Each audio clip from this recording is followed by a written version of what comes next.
Chapter का जो नाम है वही उसी से पता चलता है कि दो अलग अलग थोड़ा टॉपिक है इसके अंदर। संघ है और इसका क्षेत्र है, टेरिटरी। इसके अंदर क्या क्या आएगा, ठीक है। तो अब हम यहाँ से आर्टिकल, संविधान में आर्टिकल 1 से, अनुच्छेद 1 से शुरू हो गया है, मतलब भाग 1, संविधान के भाग 1 का अनुच्छेद 1 से लेकर 4 तक जो हुआ है, उस 1 से 4 तक में क्या दिया गया है, संघ और उसका क्षेत्र पर चर्चा की गई है। क्या क्या चीजें हैं, 1 2 3 4, ठीक है ना। तो हम पहला पढ़ेंगे राज्यों का संघ। तो अनुच्छेद 1 में कहा गया है, पहला शुरू करते हैं राज्यों के संघ से। तो अनुच्छेद 1, पहले अनुच्छेद में क्या कहा गया है, एग्जैक्टली याद रखना क्या एग्जैक्टली क्या कहा गया है। इंडिया यानी भारत बजाय, इंडिया यानी भारत बजाय राज्यों का समूह के, मतलब राज्यों के समूह के बजाय राज्यों का संघ होगा, ठीक है। तो अगर आपके क्वेश्चन में आता है कि, मान लीजिए क्वेश्चन में आ रहा है कि अनुच्छेद 1 में क्या कहा गया है, भारत को राज्यों का समूह, राज्यों का संघ, राज्यों का संयुक्त राज्य, या फिर क्या चीजें कही गई, तो राज्यों का संघ कहा गया है, ठीक है। अब राज्यों के संघ में दो चीजें हैं, ठीक है। अब जैसे अगर यहाँ बोलूँ मैं, राज्यों का संघ, भारत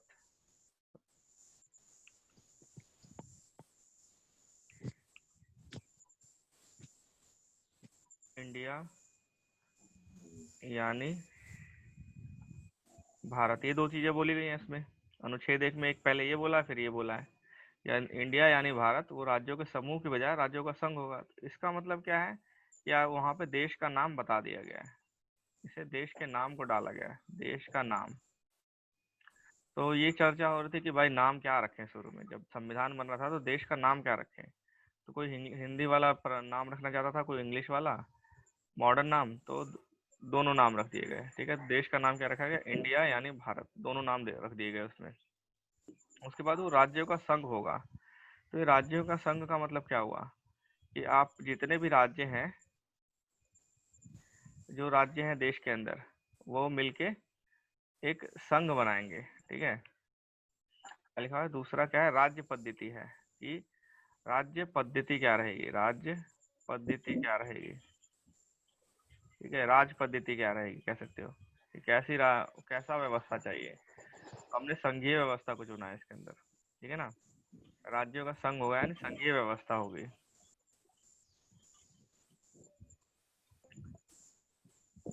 लेकिन ये एक चीज, आर्टिकल 2 है ना।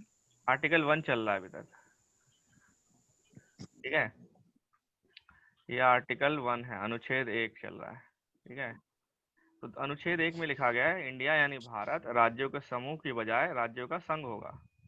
तो इंडिया यानी भारत का मतलब देश का नाम बता दिया, और राज्यों का संघ मतलब उसने राज्य पद्धति बता दी कि संघीय व्यवस्था होगी। लेकिन हाँ, इस वर्ड का इस्तेमाल नहीं किया गया है, संघीय शब्द का इस्तेमाल नहीं किया गया है, ये शब्द नहीं है उसमें। संघ लिखा गया, संघीय व्यवस्था नहीं लिखी गई, ठीक है। राज्यों का संघ होगा। और ये राज्यों का संघ जो है वो किसी अग्रीमेंट, यानी कि अग्रीमेंट क्या बोलते हैं,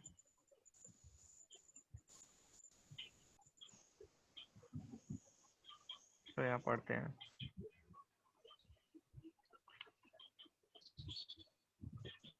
हाँ समझौता, बिना किसी समझौते के बिना है ये, कोई समझौता नहीं हुआ राज्यों के बीच में कि वो आके संघ बनाए, किसी समझौते के बिना ये बना है, ठीक है।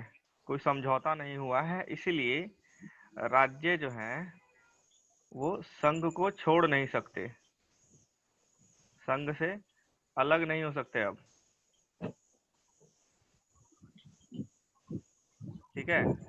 जो राज्य हैं वो संघ से अलग नहीं हो सकते। लेकिन अमेरिका की बात करें अगर आप, जैसे दूसरे जो संघीय देश हैं, दूसरे संघीय देश जो हैं, दूसरे संघीय देश जैसे अमेरिका, इसका क्या नाम है, यूनाइटेड स्टेट्स ऑफ अमेरिका, ठीक है। संयुक्त राष्ट्र अमेरिका है, संयुक्त है ये, ठीक है। इसमें समझौता हुआ है राज्यों के बीच में, ठीक है। समझौते से बना है, इसलिए राज्य अलग हो सकते हैं संघ से। राज्य अलग हो सकते हैं। ठीक है, इतना समझ में आया ना कि राज्य जो है वो अलग हो सकते हैं संघ से। इसके बाद क्या है, इसके बाद देखिए दूसरी राज्य, दूसरा ये बता दिया कि हम इसमें क्या लिखा है, इंडिया यानी भारत, और राज्यों का समूह की वजह से संघ होगा। तो पहला नाम में तो देश का नाम आ गया, दूसरा राज्य पद्धति आ गई। संविधान सभा में देश के नाम को लेकर थोड़ा बहस थी कि क्या रखें, तो दोनों नाम रख दिए गए। ठीक है ना। दूसरे देश को संघ बताया गया। ठीक है, संघ बताने के बाद संघ बताने दूसरे में क्या है, देश को संघ बताया गया, ये भी डिस्कस कर लिया हमने। यद्यपि संविधान का ढांचा संघीय है, बी आर अम्बेडकर के अनुसार राज्यों का संघ, इस उक्ति को संघीय राज्य के स्थान पर महत्व देने के दो कारण हैं। ठीक है, राज्यों का संघ बोल दिया गया, संघीय राज्य की जगह पे राज्यों का संघ लिखा गया है। ठीक है, इसके महत्व देने के दो कारण है। एक, पहला कारण क्या है राज्यों का संघ बोलने का, कि भारतीय संघ राज्यों के बीच में समझौते का परिणाम नहीं है, कोई समझौते का परिणाम नहीं है। ठीक है, समझिए ना, इसको छोड़ नहीं सकता। तो लेकिन अमेरिका की बात करें, अमेरिकी संघ में और दो राज्यों को संघ से विभक्त होने का कोई अधिकार नहीं है। ठीक है, तो इसको ऐसे पढ़ो, इसको समझने का मतलब ये है कि जो अमेरिकी राज्य है, उसमें अमेरिकी संघ जो है उसमें राज्य अलग हो सकते हैं संघ से, क्योंकि वहाँ समझौते के उससे हुआ है। और हमारे भारत में संघ से अलग नहीं हो सकते राज्य, क्योंकि समझौते के बिना हुआ है। हमारे देश में राज्य क्यों बने, ठीक है, जो अलग नहीं हो सकते। दूसरा क्या है, राज्यों के बनने का कारण क्या है, राज्यों को बनाने का कारण क्या था,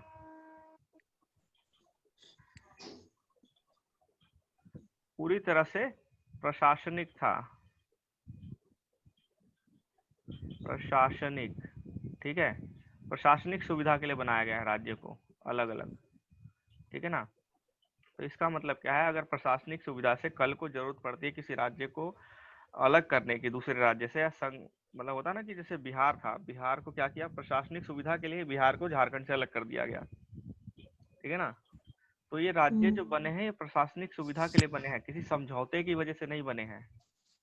ठीक है, तो अगर क्वेश्चन आता है, जैसे क्वेश्चन होता है कि भाई भारत संघ में से क्या राज्य अलग हो सकते हैं, और अलग नहीं हो सकते तो क्यों नहीं हो सकते, तो अलग कभी नहीं हो सकते, क्योंकि ये किसी समझौते के बिना बने हैं। और दूसरी बात, जो राज्य बनाए गए हैं उसका कारण पहले से बने हुए राज्य नहीं थे, उसका कारण ये है कि प्रशासनिक सुविधा के लिए अलग अलग हिस्सों में बांटा गया है। ठीक है, ये प्रशासनिक सुविधा के लिए है। यहाँ क्या है, अमेरिका में जो राज्य जैसे आए थे आज भी वैसे ही हैं। ठीक है, उनको अलग नहीं, तोड़ मोड़ नहीं सकते उनको।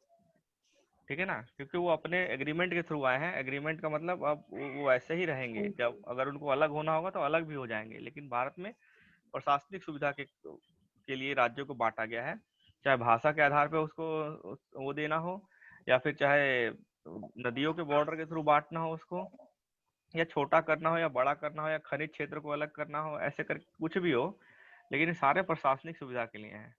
ठीक है ना। तो राज्यों को अलग नहीं किया जा सकता संघ से, संघ छोड़ नहीं सकते राज्य, एक बार आ गए तो आ गए। चीज क्या है, ये तो हो गया आपका कि राज्य से अलग नहीं हो सकते। ठीक है, लेकिन इसमें जो अ, संघ के अंदर जो बोला गया भारतीय क्षेत्र, ठीक है, इसमें देखेंगे यहाँ अनुच्छेद एक के अनुसार भारतीय क्षेत्र को 3 श्रेणियों में बांटा जा सकता है। ठीक है, अनुच्छेद एक में भारतीय क्षेत्र को 3 श्रेणियों में बांटा है। तो ये तो हो गया आपका पहला पॉइंट, कि राज्यों का संघ होगा या इंडिया यानी भारत होगा। सेकंड पॉइंट, ए पॉइंट हो गया ये पूरा। ठीक है, बी पॉइंट क्या है, भारतीय क्षेत्र। भारतीय क्षेत्र का मतलब क्या होगा, 3 तरह के क्षेत्र होंगे भारतीय क्षेत्र में। राज्यों का क्षेत्र, ठीक है, जो भी राज्य हैं वो।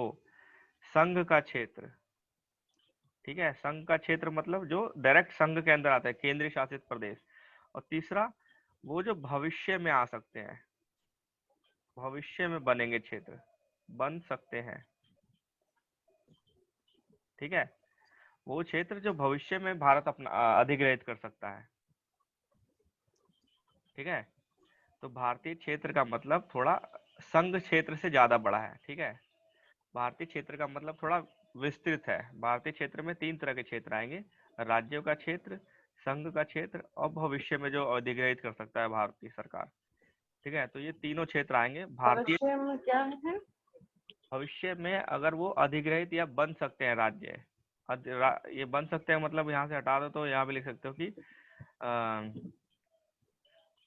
अधिग्रहित कर सकता है जो भारत। यहाँ पे आप देखोगे इसमें किताब में ये लिखा हुआ है, देखो भारतीय क्षेत्र को 3 श्रेणी में बांटा गया है, राज्यों का क्षेत्र, संघ का क्षेत्र, ऐसे क्षेत्र जिन्हें किसी भी समय भारत सरकार द्वारा अधिग्रहित किया जा सकता है। अधिग्रहित मतलब कब्जा या उसे अपना सकता है। हाँ, कब्जा कर सकता है भारत कभी भी, किसी भी समय भारत उस पर कब्जा कर सकता है। तो वह सभी क्षेत्र भारतीय क्षेत्र के अंदर आएंगे। ठीक है, जैसे कौन कौन से क्षेत्र को बाद में भारत का, जब भारत आजाद हुआ था और संविधान बना था उसके बाद कई क्षेत्र को बहुत बाद में कब्जा किया गया था, जैसे कि गोवा, दमन दीव, सिक्किम, ये सब क्षेत्र बाद में आए थे भारतीय क्षेत्र में। ठीक है ना, भारत में बाद में आए थे, राज्य बाद में बने थे, पहले भारतीय क्षेत्र बने फिर राज्य बने। ठीक है, फिर उसके बाद है राज्य। अब तो ये तो बता दिया कि भाई यहाँ पे ये आर्टिकल 1 में कि यानी इंडिया यानी भारत ये देश का नाम हो गया, राज्यों का संघ होगा और भारतीय क्षेत्र में ये 3 चीजें आएंगी। अब ये राज्य हैं कौन कौन से? ठीक है, राज्य कौन कौन से होंगे वो अनुसूची में डाल दिया गया।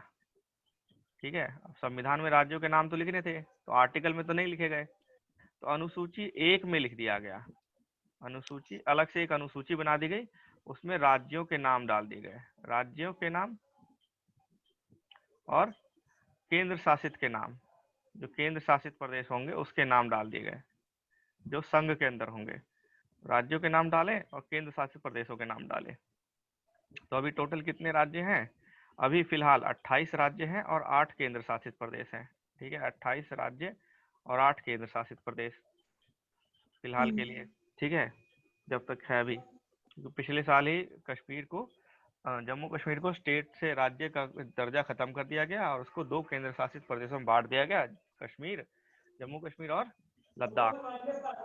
रिकॉर्डिंग अनुसूची 5 और अनुसूची 6, यहाँ पे क्या दिया गया पार्ट 22 में? पार्ट 22 में दिया गया कि कई कुछ राज्यों को अलग अधिकार होंगे। ठीक है, जैसे राज्य स्वतंत्र है, राज्य स्वतंत्र है, ठीक है ना, अपने काम करने के लिए, लेकिन राज्यों के अंदर भी कुछ क्षेत्रों को बांट दिया गया है।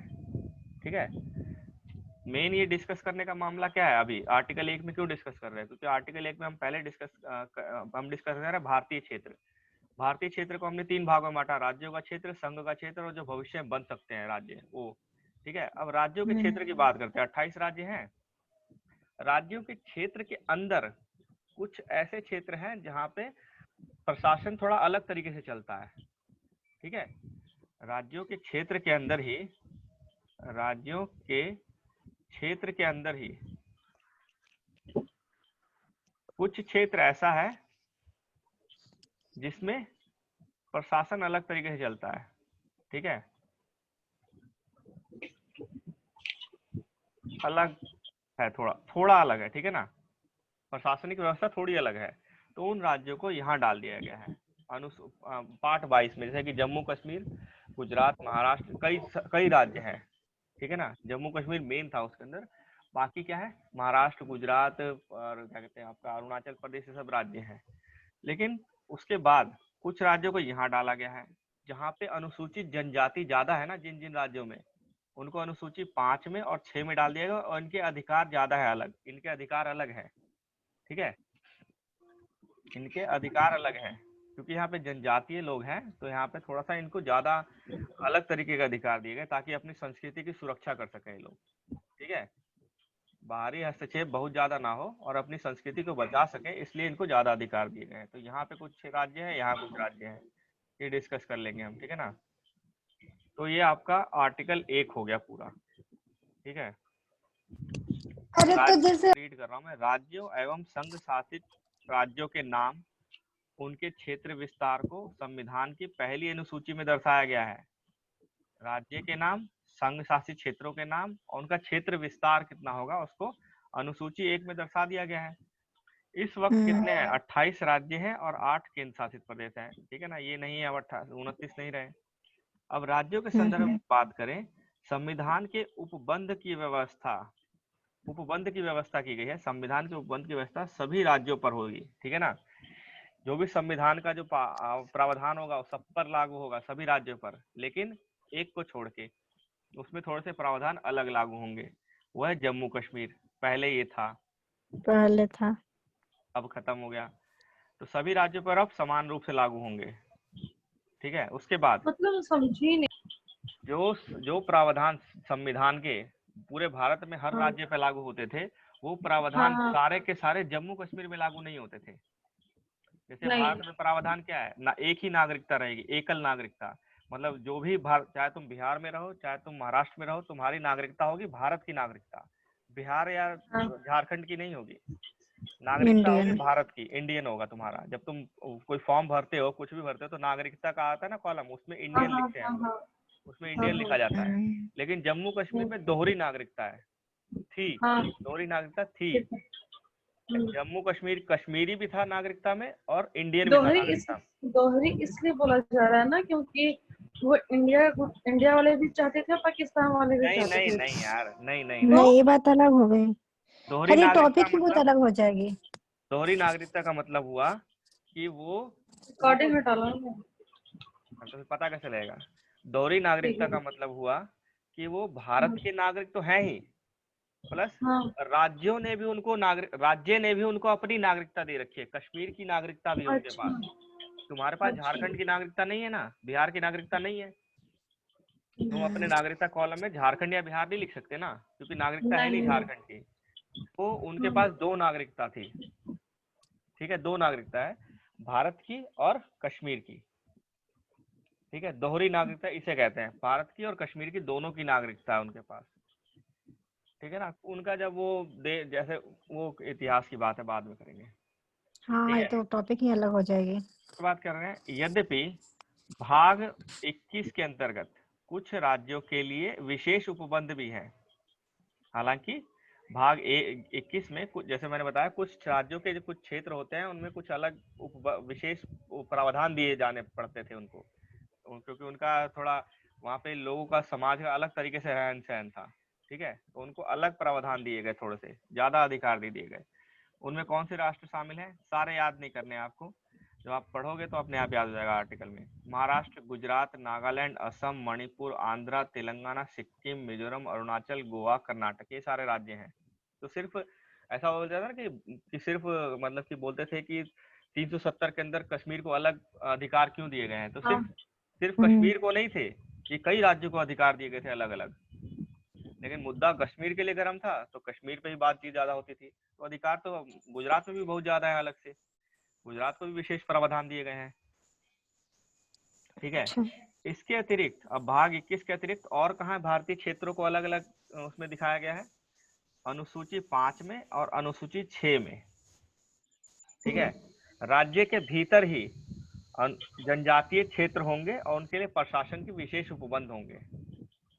ठीक है, तो आर्टिकल 1 में दे दिया राज्य क्या होंगे, राज्य संघ कैसा होगा, भारतीय क्षेत्र में क्या क्या आएगा, कितने राज्य कितने संघ, ये सब अनुसूची 1 में डाल दिया गया। अलग करने के बाद फिर भाग 21 बना है। भाग 21 में डाल दिया गया कि कौन कौन से राज्य हैं जिनके लिए विशेष उपबंध है।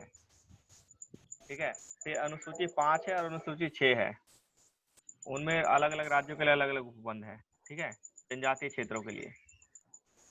अब उल्लेखनीय है कि भारत का क्षेत्र, जैसे मैंने बताया, भारत का क्षेत्र और भारत का संघ, ये दोनों शब्द में अगर समझो, भारत का क्षेत्र का मतलब ज्यादा बड़ा है। भारत का संघ में क्या है, सिर्फ राज्य हैं जिनके केंद्र के साथ पावर दी गई है, बंटवारा किया गया है। ठीक है, भारत के संघ में सिर्फ राज्य आएंगे जिसको केंद्र के साथ पावर का बंटवारा, ताकत शक्ति का बंटवारा किया गया है। लेकिन भारतीय क्षेत्र में राज्य तो आएंगे ही आएंगे, साथ में केंद्र शासित प्रदेश आएंगे जिनको कोई अलग से पावर नहीं दी गई है, उनको पावर केंद्र से मिलती है।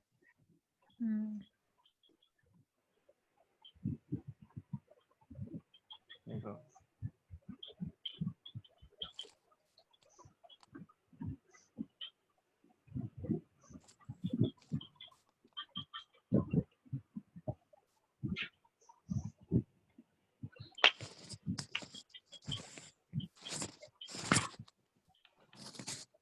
म्यूट कर दो।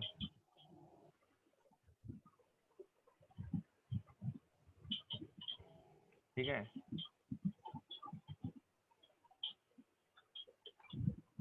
इन दोनों वर्ड्स में क्या मतलब है? भारत का क्षेत्र या भारत का संघ, इसमें सिर्फ केंद्र और राज्य आएंगे। ठीक है, सारे राज्य मिलके संघ बनाएंगे। ठीक है, तो इन दोनों में शक्ति का बंटवारा हुआ है।